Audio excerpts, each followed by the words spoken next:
Hello everyone. Today I'm going to be talking about transhumanism. And though it sounds like a sci-fi term or something quite futuristic, in reality it is knocking at our front door. A lot of technology has actually already been developed towards transhumanism. What is holding it up, of course, is the ethical debate, per usual. We will explore both sides of this extraordinary controversy.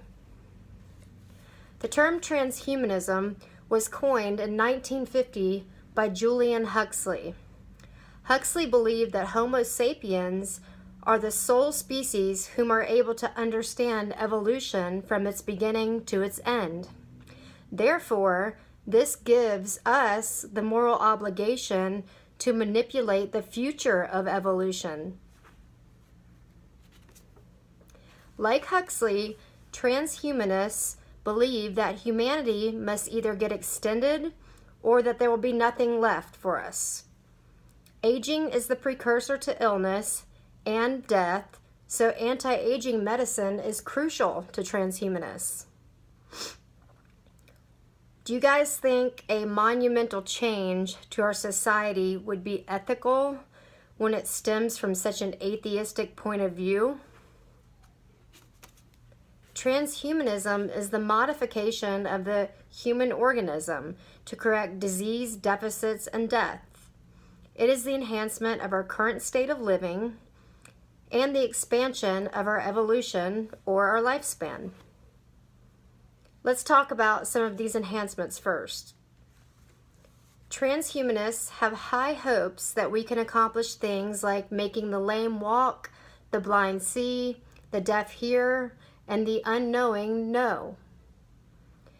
It has the power to sharpen our memories, sharpen our intellect, to improve our mood, improve our mobility, and improve our athleticism. It all sounds great, right? I mean, who wouldn't want to be better at sports, better in the gym, be able to memorize your note cards better for school, to pass a test and retain everything you've learned throughout college instead of passing a test and then, forgetting all the information. It'd be amazing if we could retain everything we come across in life or excel at everything we come across in life. We could also, they say, live in a state of constant happiness and pleasure. We could remember pleasant experiences and forget the weightiness of unpleasant ones. And you think about PTSD and how much this would affect those, soldiers coming back from war and being able to forget those traumatic events they experience that are ruining their lives and keeping them on medication. We could excel academically. We could excel in our careers. We could excel in athletics or anything physically. We could actually be in a state of well-being always, instead of fleeting moments of well-being, just to feel like that all the time.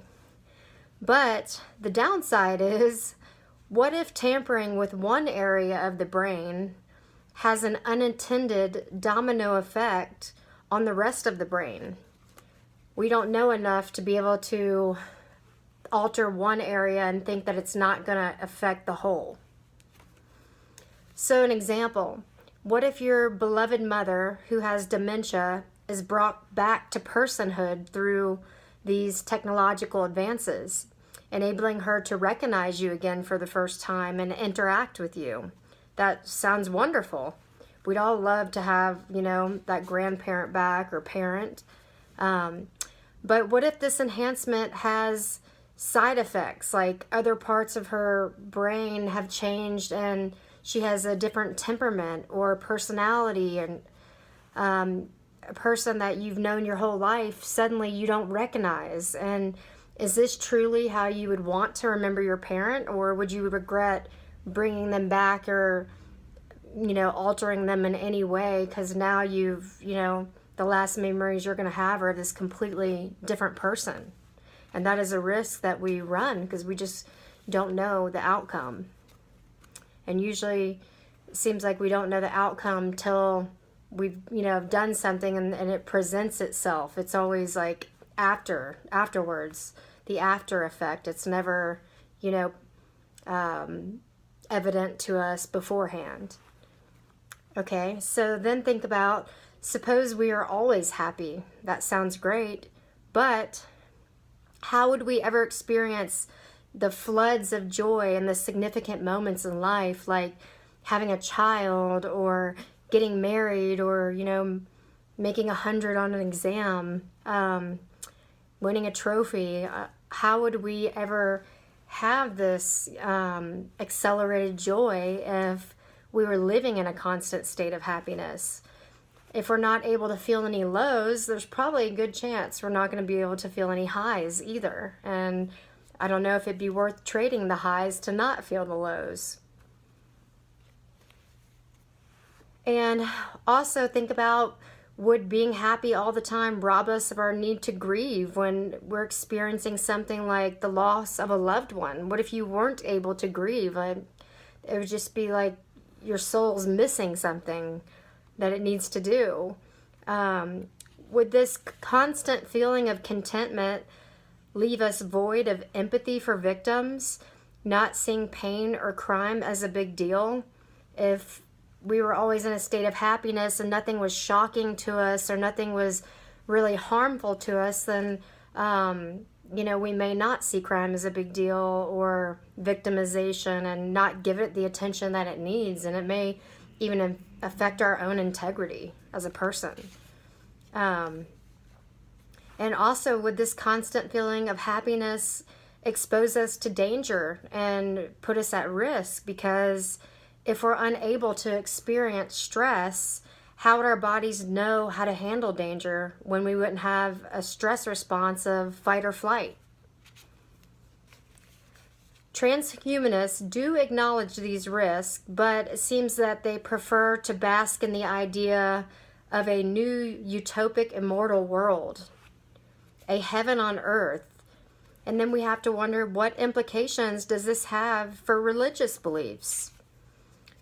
One would have to be an atheist to be so desperate to preserve this life, because you wouldn't believe in an afterlife if you want this life to go on forever. Transhumanists even go as far as to live a very regimented, healthy lifestyle and arrange cryonic preservation for their bodies at death, which is freezing their bodies. They're hoping to freeze their bodies to this glorious day when they've reached, transhumanism has reached post-humanism, and they can, be thawed back out and fixed by this technology to be alive again. So if you believe this way, which is a pretty radical, form of transhumanism, and you want to live in this post-human world where our biology is replaced by technology, I would have to say that you just couldn't believe in an afterlife, because if you believe that the spirit leaves the body, then how would the spirit return to this body decades later after living in the spirit world or heaven or wherever you think you go? Or even reincarnation, how is it going to return to this old vessel that it used to live in decades later? It doesn't really make sense if you're a spiritual person to believe that it's possible. Christian theologians believe that who we are as a person is embodied, and attempts to upload our consciousness could be the end of Homo sapiens, because transhumanists do believe that we should be able to download our current brain and consciousness and then upload it to a less destructible medium than the human body.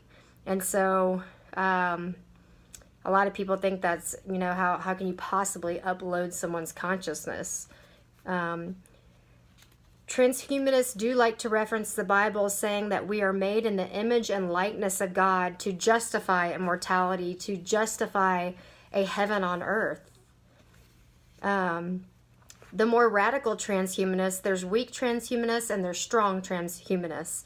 And the more radical ones believe that we could evolve into a whole new species with technology. not just alter our species. They believe humans and machines could actually morph together, creating a technologically immortal. Less radical transhumanists are more for improving our species rather than totally reconstructing it.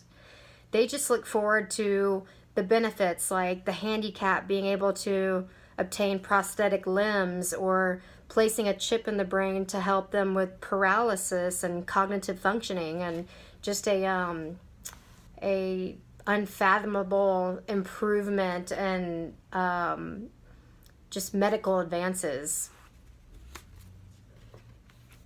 Another ethical issue that we run into is these advancements being made accessible to all. Like, will these handicapped people even have access to this kind of modern technology, or is it going to end up being just the wealthy that can afford it? Because we know at the moment health insurance doesn't even cover pre-existing conditions, even when they're life-threatening for people. So it surely would not cover these even more astronomical expenses, like medical advancements. Hence, we run the risk of social inequality and widening the gap even more between the rich and the poor. As the well-off can afford to advance themselves into these immortal superhumans, the poor will likely remain all too human, sickly, and powerless. And then we have to wonder if this increased longevity, vitality, and power would make the wealthy even more pompous and puffed up. I doubt that these advancements would make anybody feel humility. I feel like maybe it would drive narcissism, pride, ego, and greed even to another level. And would the less fortunate become even more of the underdog? Would this ever-broadening gap leave the poor getting even less empathy from the powerful? Seems like human nature. When, one group of people is getting more powerful, it just kind of, the gap just widens and widens, and there's less and less compassion and care and empathy. Could this drain us of all of our compassion and make us even more self-serving? I think we already live in a very self-serving society, and this desire for transhumanism by the extremists is kind of a piggish and greedy, in my opinion. Is this need for better than well, as they call it, just a desire for quality of life? Are they just hoping for a better quality of life, which we would all like? Or is this a sickness to never be satisfied with what we naturally have and never enjoy and be mindful of the present moment? We're always living for a better future, and how healthy is that for our being? Opponents of transhumanism believe we are on the path to a grim future reality and even extinction of the last intelligent life left, humans. They call transhumanism the world's most dangerous ideas. Would these technological advances create soft dehumanization? Would we start to think like a robot with no ability to determine right from wrong? Would we lose our souls? Would the affluent advance themselves and take advantage of their power for social control? I've seen it too many times in history. Would we be slaves to the markets that own these technologies that we would become dependent on? We've already seen how markets view humans as price tags and test bunnies. Just look at everything we've learned this semester with Big Pharma and hospitals, and how they treat people that need them the most, and it's all about money. I mean, is our best interest ever a consideration to them? Or is their judgment always going to be clouded, by money? Money corrupts. We don't even know if the genetically modified foods they are feeding us are safe. The GMOs, we don't even know. Still don't even know the repercussions of eating those foods. So Are we now willing to subjugate our bodies to genetic engineering? Maybe we should wait a little while longer and see what happens with these GMOs. A lot of, speculation out there, but from the documentaries I've watched, they seem pretty detrimental. So I can only imagine what directly engineering the human body could be, how detrimental it could be. We've already seen time and time again that technological advances are a big gamble and somewhat unregulated. We can see the FDA doesn't regulate much like it should. The Industrial Revolution is a prime example. It made our lives undoubtedly convenient, and it also conquered infectious disease, which was a huge thing. But it brought with it a slew of chronic illnesses, and that was the trade-off. These illnesses are now the top killers in our country, plaguing us today. So I don't think we can confidently say that the trade-off was necessarily worth it to trade infectious diseases for chronic diseases. We've already made detrimental decisions environmentally, as we've seen, to push us towards extinction. So could this be the icing on the cake as far as getting us there, considering that this is the biggest technological advancements to ever surface? Aside from the real dangers, do any of you really believe this could be accessible to everyone? I mean, aside from insurance companies not covering pre-existing conditions, they don't cover needed cosmetic surgery either for people. And could these new technological advancements be the cosmetic surgeries of the future only available to the wealthy, like cosmetic surgery is now? Is it just going to be another aspect of them improving themselves beyond what the lower class could ever do? This is kind of, conspiracy talk, but there's even talk of cyborg soldiers and policing professionals that could be made superhuman. If this were to come about and were a possibility, imagine the future protests of mistreatment by the people, if this were ever to come to fruition, of these superhuman cops or soldiers. We already have enough problems with that stuff.